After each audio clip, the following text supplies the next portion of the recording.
日本語耳ポッドキャストへようこそ。マリエです。今日は日本人の恋愛観について話します。日本語耳ポッドキャスト。このポッドキャストでは皆さんの耳を日本語耳にするためにいろいろなことを自然な日本語で話していきます。トランスクリプトと英語の訳はウェブサイトから無料で見ることができます。マリエヌカヤ .com/日本語耳からチェックしてみてください。マリエヌカヤ .com/日本語耳です。さて、今日はこの日本人の恋愛観についてお話をするんですけど、結構気になる人も多いんじゃないでしょうか、このトピックは。今日ね、私はこのためにロマンスって書いてあるトレーナーを着てきたんですけど、でもね、ちょっとね、カメラに映ってないかもしれないですね。ロマンスってカタカナで書いてあるんです、このトレーナー。かわいいでしょ？日本ではちょっと恥ずかしくて着たことがないんですけど、今日のエピソードにはぴったりだなと思ったので着てきました。恋愛っていうのは映画、ドラマ、アニメ、漫画、小説、いろいろなところで取り上げられるテーマですよね。かなり身近なテーマではあるんですけど、実際に日本人の感覚としてはどうなのか、そういう話をしていきたいと思います。今日これから話す話は、日本人の恋愛観として話をしますけど、もちろん恋愛の仕方っていうのは人それぞれだからね、人によって違うと思うし、世代によっても変わってくることだと思います。あとはむしろ日本人だけじゃないかもしれません。なので、絶対ではないですけど、今日は一応典型的な、一般的な日本人の恋愛観についてお話しします。日本の恋愛観っていうところで私が一番特徴的だなと思うのが、友達、恋人、夫婦っていうその3つの段階があるじゃないですか。で、この間の境目がかなりはっきりしてると思います。ただの友達の関係なのか、付き合っている恋人同士の関係なのか、もう結婚していて夫婦という関係を持っているのか、それぞれの境界線がはっきりしています。告白って皆さん聞いたことありますか？告白の文化、ね、Love Confession の文化ですね。これ、聞いたことあると思います。告白っていうのは、自分が相手に好意を持っているというのをはっきり伝えることです。そして、付き合ってくださいというふうに言います。好きです。付き合ってくださいと言って告白をして、相手から、私もです。よろしくお願いしますっていうような返事が来て、OK が来て、初めてカップルとして成立します。だから日本ではなんとなく付き合い始めるっていうことがないです。デーティング期間って言って、ちょっとこう、お互いどうかなっていうふうに、見ていくお試し期間みたいなのがあるじゃないですか。でもそれが日本ではほとんどないかもしれない。本当に短いです。もう、いい感じになったら、比較的早い段階でどちらかが告白をして、そして正式に付き合ってから、お互いのことをいろいろ知っていくっていう感じかもしれないですね。そう、例えばもう5回ぐらい一緒に出かけてて、すごいいい感じ。で、LINE のやり取りもすごいいい感じに進んでいる。でも、どちらからも告白がない。ってなると、もう一人の方は、多分、私たちってどういう関係？ただの友達ってこと？で、疑問を抱いてると思います。で、告白をするのは、男性側でも女性側でももちろんどちらでも OK なんですけど、未だに男性から告白されるのを待つ女性というのは多いと思います。これは少しずつ変わってきているとは思うんですけどね。こんな感じで日本人的には、ただの友達という関係なのか、正式にカップルとして成立している、もう付き合っている恋人同士という関係なのか、はっきり分かれています。そしてこの友達同士、恋人同士の間のラインがはっきりしているのと同じように、むしろそれ以上にはっきりしているのが恋人同士なのか夫婦なのかというところです。付き合っている彼氏彼女の関係、恋人同士なのか、正式に結婚とかパートナーシップを組んでいて夫婦になっているのか、この違いは結構大きいです。社会的にも行政の面でもいろいろ変わってくるし、周りの人からの目、例えば友達もそうだし、家族もそうだし、会社の人もそうですね。そういう周りの人からの扱いとか見られ方も変わってきます。結婚って家と家とのつながりっていう意識がすごく強いんですよ。なので、いろいろなことがもう2人だけの問題ではなくなって、家族ぐるみの問題になるんですね。私、例えばじゃあ、女性の方がお嫁に行ったとしたら、その女性の方が、その相手の家族の一員になるっていうような感覚があります。反対に男性の方が婿入りすることもできるんですけど、でも80%ぐらいは多分女性の方が男性の方の家族に入る、お嫁に行くっていうスタイルが多いと思います。そうするとね、本当に義理の家族との関係っていうのが出てきます。嫁姑問題って言って、お嫁さん、だから奥さんとお姑さん。お姑さんというのはその旦那さんのお母さんですね。お嫁さんから見たら義理のお母さんの人。そこの2人の関係がうまくいくこともあれば、うまくいかないことも結構多いようで、いろいろなトラブルがあるっていうのを聞いたりもします。テレビでも特集を組まれていたり、ネットでもブログでたくさんなんか出ていたりします。こういうような問題は日本だけではないとは思うんですけど、日本ではその結婚をする。で、結婚をしたら家と家がつながる。相手の一族の一員になる。っていうような感覚がすごい強いから、だからこの嫁姑問題っていうのも大きな問題になっているのではないかなと思います。結婚すると本当に周りからのなんか扱いっていうのが変わってくると思いますね。個人個人のレベルでも、その二人はもう夫婦だからとか、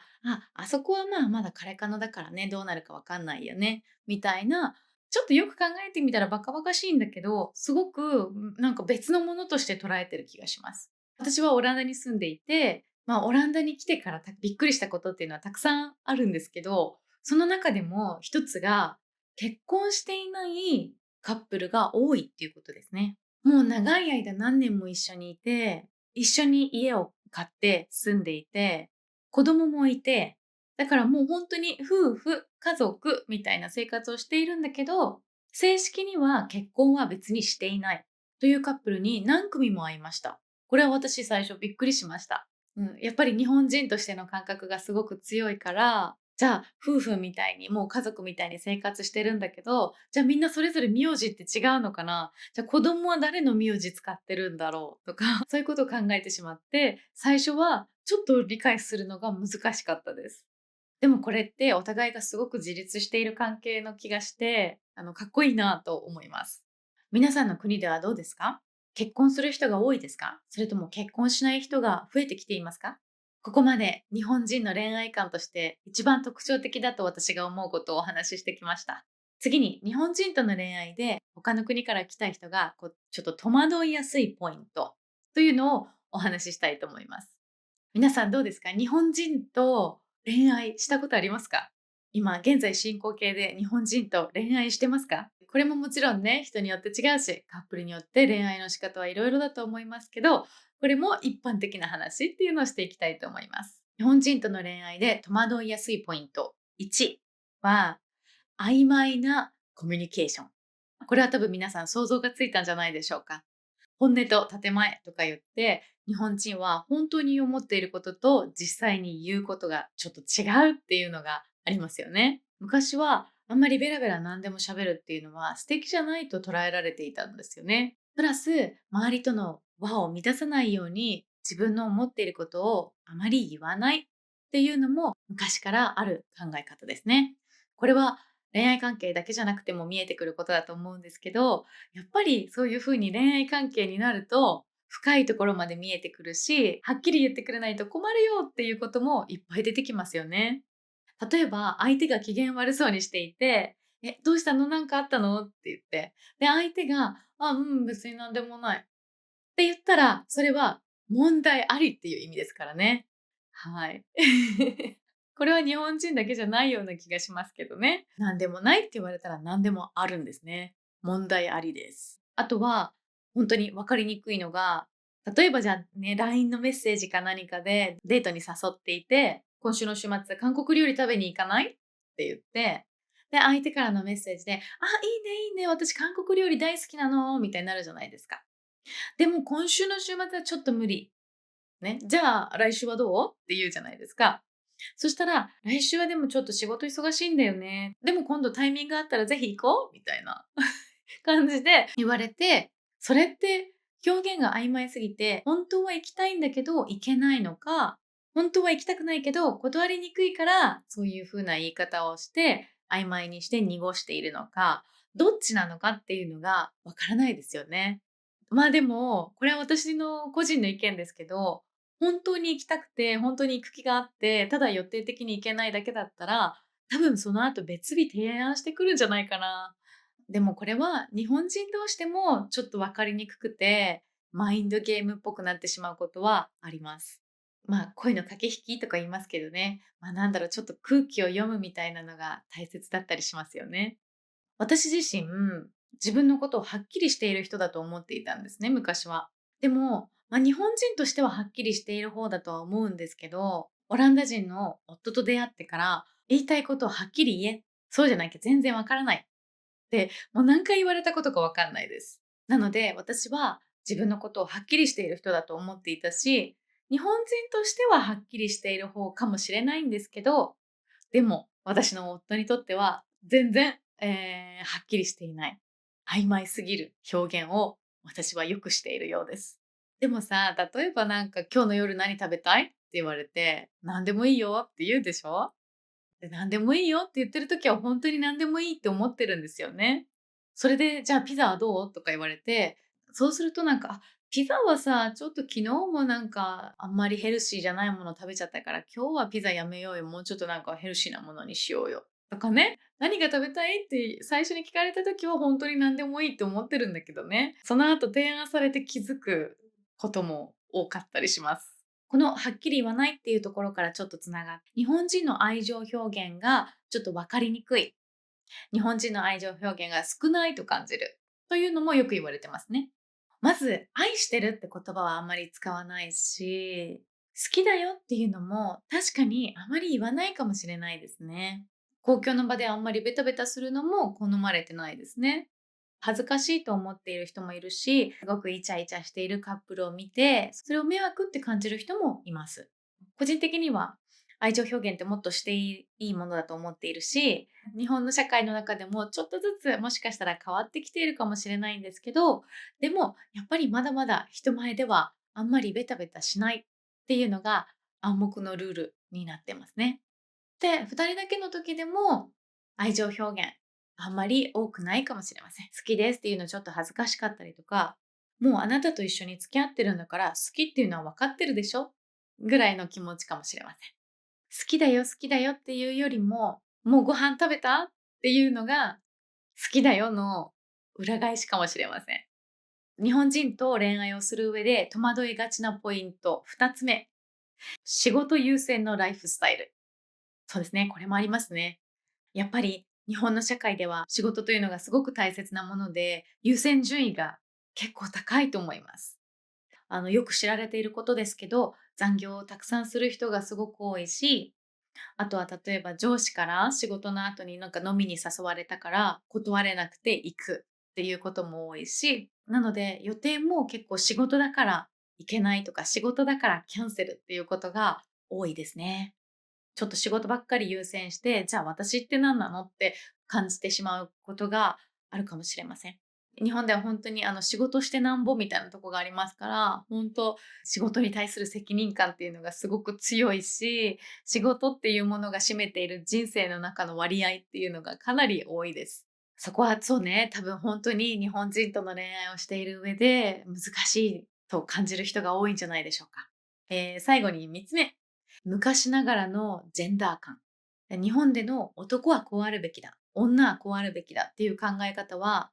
これも少しずつ変わってきているとはいえ、未だに結構古風な考え方が残ってます。男性が仕事をして、女性が家事、育児をするっていうパターンの夫婦が私の友達の中でも多いです。圧倒的に多いと思います。もちろんたくさんの女性が働きに出ているし、いろいろなことをしているんだけど、でも家事、育児は女性がやるものっていう風に捉えられていることが多いです。家事、育児を進んでしてくれる男性もどんどん増えてきているとは思うんですけど、でも割合的に考えると少ないと思います。ね、そして女性も女性で男性にリードしてもらうのがまだ好きなことが多いと思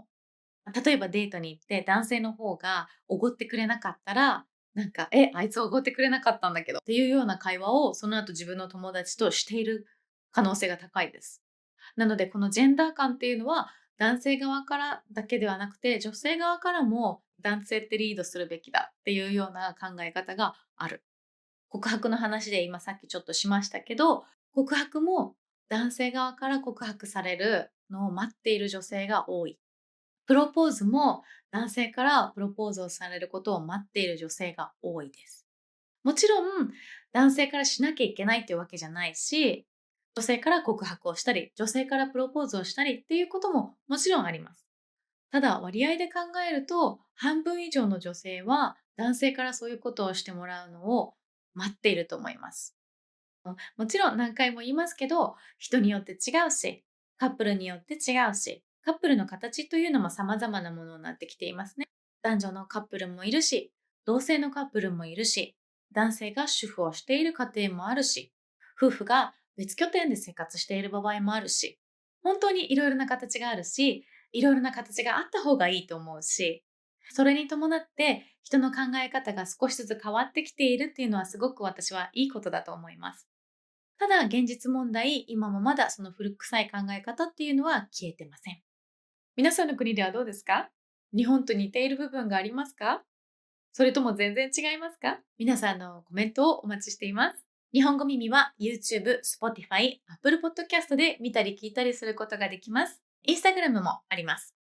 皆さんのコメントやリクエスト、たくさんお待ちしてます。あと、このポッドキャストのことをいいな、面白いなと思ってくれたり、日本語の勉強に役に立つなと思ってくれた人は、ぜひレビューをしていただけると嬉しいです。日本語耳ポッドキャストは毎週木曜日の更新です。じゃあまた来週。じゃあね。